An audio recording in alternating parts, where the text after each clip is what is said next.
And a warm welcome, everyone, to my Facebook chat, Conscious Eating, Conscious Living. I'm Ann Metcalf, and I am just uh, an advocate on us eating healthy, living in a healthy manner, living in a conscious manner. That what we do, we understand that it affects what flows down the river. What we do in this part of the river flows down to our brothers and sisters down the other end and out into the ocean and beyond and throughout our world. And so this morning, I'm continuing with our chat that I started 2 weeks ago on ancient root vegetables for a resilient garden and a sustainable future. And we've got some more really interesting ancient vegetables.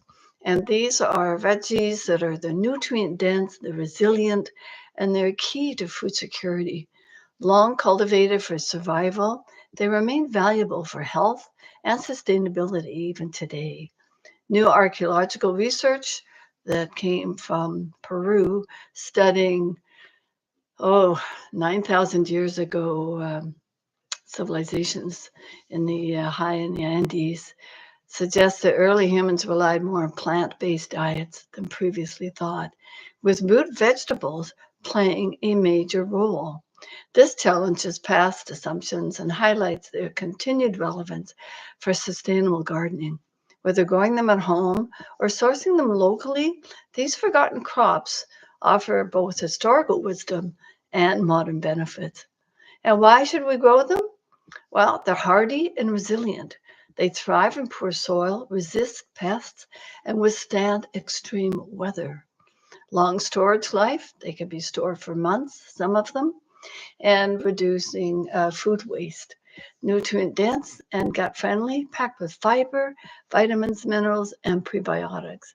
Minimal maintenance and high yield, which is great for beginners and for small space gardening.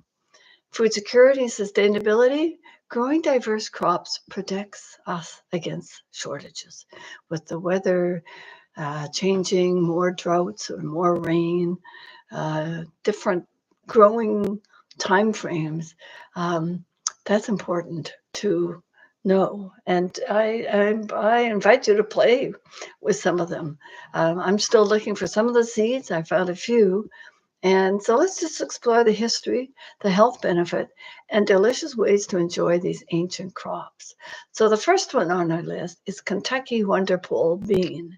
And as the name implies, Kentucky, it's a classic heirloom variety with a rich history dating back to the late 19th century, originally developed in the United States. These beans have become a staple in gardens across the country due to their reliability and exceptional flavor. First introduced around 1864 in Kentucky, this heirloom is an old-time favorite, also known as Kentucky Wonder. This pole bean is well known for its flavorful,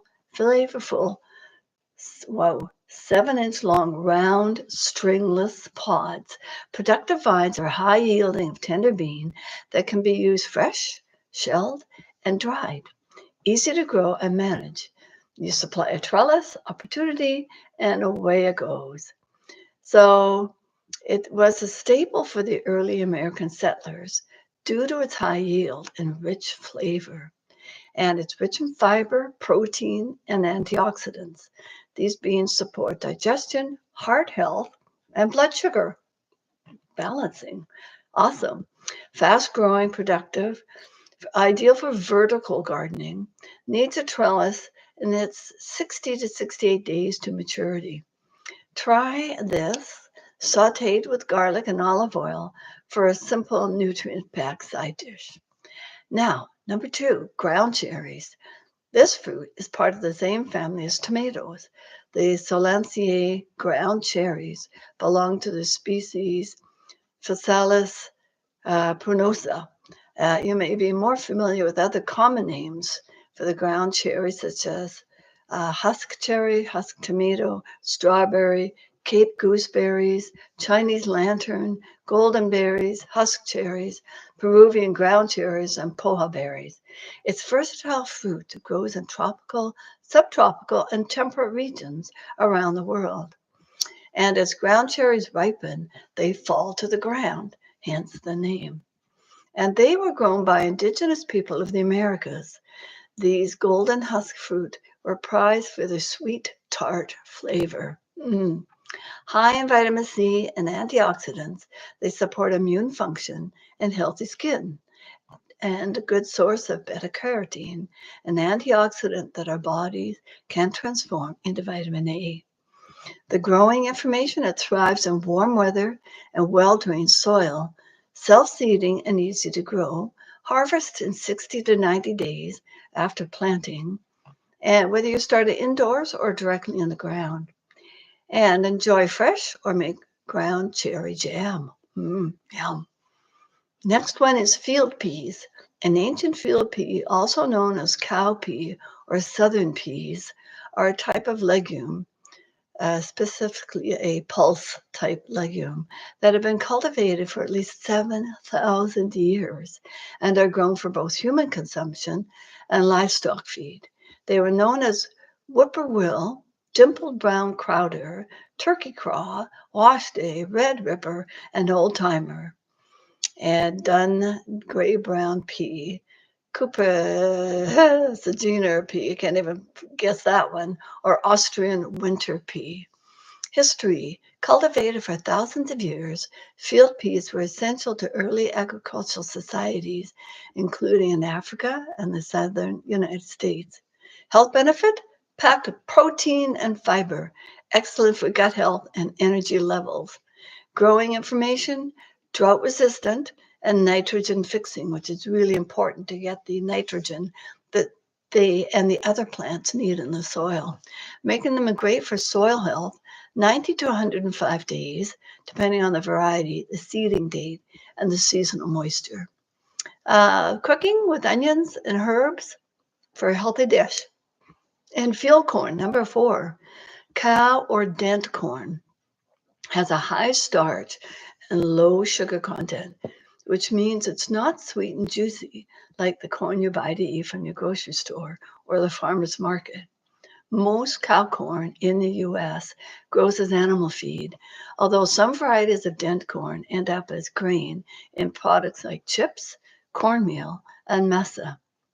It was a staple for indigenous cultures across the Americas. Field corn was dried and ground into meal for centuries. Farmers allow cow corn to dry in the stalk in the field before harvesting, since it's not intended to eat fresh. So it's high in fiber, just imagine, and essential nutrients like magnesium and B vitamins. It requires full sun and ample space, 100 to 120 days. Now try making homemade cornmeal for tortillas or cornbread. So you would need a very powerful grinder. I have a Vitamix with a special uh, container with a special blade where I can take. Now I will try the corn. I've taken rice and garbanzo beans and ground it into a not so fine as what you get in the store, but if you want like a slightly mealy texture and flavor, that machine does a really good job. Now, number 5 are storage onions. Most researchers agree that onion has been cultivated for 5,000 years or more. Since they grew in the wild in various regions. They were probably consumed for thousands of years and domesticated simultaneously all over the world. Onions may be one of the earliest cultivated crops because they were less perishable than other fruits of the time. They were transportable, they were easy to grow, and could be grown in a variety of soils and climate. In addition, the onion is useful for sustaining human life.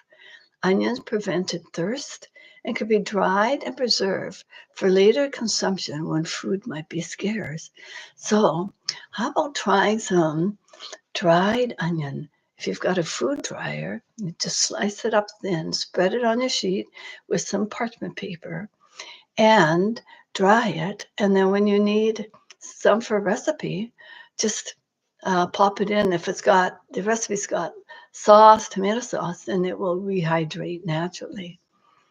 And so it was reduced as culinary and medicinal staple, high in antioxidants and sulfur compounds that support heart health and immune function. And immunity, we just need so much of that today. Growing information prefers well-drained soil and a long growing season. Stores well for months, 90 to 100 days, about 4 months to mature, while those started from sets, those little juvenile bulbs, they mature in about 80 days or just under 3 months. And last year I had these little tiny white onions. They were just perfect. Just need just a little bit of onion for your meal. They were just the perfect size. Now, for the food, try caramelized onions. They add depth to any dish. So just caramelizing, just frying them in a bit of ghee butter, olive oil, coconut butter. Now, this one, Cardoons. I've never heard of them. They taste like a cross between a celery and artichoke heart, with a little bitterness thrown in for good measure. The texture is like burly celery and grow abundantly in the Mediterranean, are usually in season from November to March. A close relative to the globe artichoke, the cardoon looks a bit like celery on steroids, growing as tall as apparently 6 feet, and only the stalk stems are eaten. It's a relative of the artichoke. They were a delicacy in ancient Rome and medieval Europe. They're rich in fiber and prebiotic, supporting digestion and liver health. And those of us with sludgy gallbladders and sludgy livers might benefit from this. I have not yet to see it on any store shelf where I live, but maybe where you live, you might find it. And I'd love to hear where you can get this cardoon vegetable. Requires a long growing season and cool weather for the best flavor, 100 to 150 days. So it's a long time. For a food choice, braise in olive oil and garlic for a Mediterranean style dish. And Skirit Caesarum, commonly known as skirit, is a perennial plant native to Europe and Asia. It belongs to the Apiaceae family and has edible roots similar to carrots or parsnips. And it's got, in the picture, you'll see it's very long, skinny roots. And it's been cultivated for centuries and valued for its sweet, nutty flavor. Skirt, also known as water parsnip, is a root vegetable native to Europe, and it can be cooked in various ways, such as roasting, steaming, or mashing. Skirt is a nutritious vegetable rich in vitamins and minerals, making it a healthy addition to your diet. And again, popular in medieval Europe, it was prized for that nutty, sweet flavor. That sounds like an interesting one to try. And high in fiber and potassium, supporting heart health and digestion. And it thrives in moist soil, produces clusters of tasty roots in 100 to 150 days. So it's another long growing. And roast or mash skewer like parsnips. These ancient vegetables connect us to a long tradition of sustainable agriculture and can play a role in our future food security. Have you grown or cooked with any of these? I'd love to hear what your experiences are. And I read, there's a link, I'll put it in the Facebook chat. And it was a chat on creating a perennial food garden, which a lot of these would fit into perfectly. So, you know what? Have fun in your garden and just enjoy and check out um, the local food markets. And there's lots of sites online where you can get perennial heritage seeds. We've got Salt Spring seeds here on the West Coast and Seeds of Embolic on the East Coast. And there's lots of others that actually they've collected these seeds, and we too can be seed collectors. So just have fun with your garden. Try these new varieties, and I'd love you to share your stories with me so we can share with others, so we can be um, gardening, growing our own food, and sharing it, sharing with family and friends. And that gardening, that's what it's all about, is growing these foods, just nourishing our body to be the best, vibrant, vitality, rich uh, that we can be, and sharing with each other. So thank you for joining me. And I think we have one more next week with our list of 25 ancient vegetables. So happy gardening. Now is it's certainly spring in the north of the equator. It's time to get those seeds growing either in little pots or right into your garden. Have a beautiful day. Namaste, my friends. Blessings to all of you.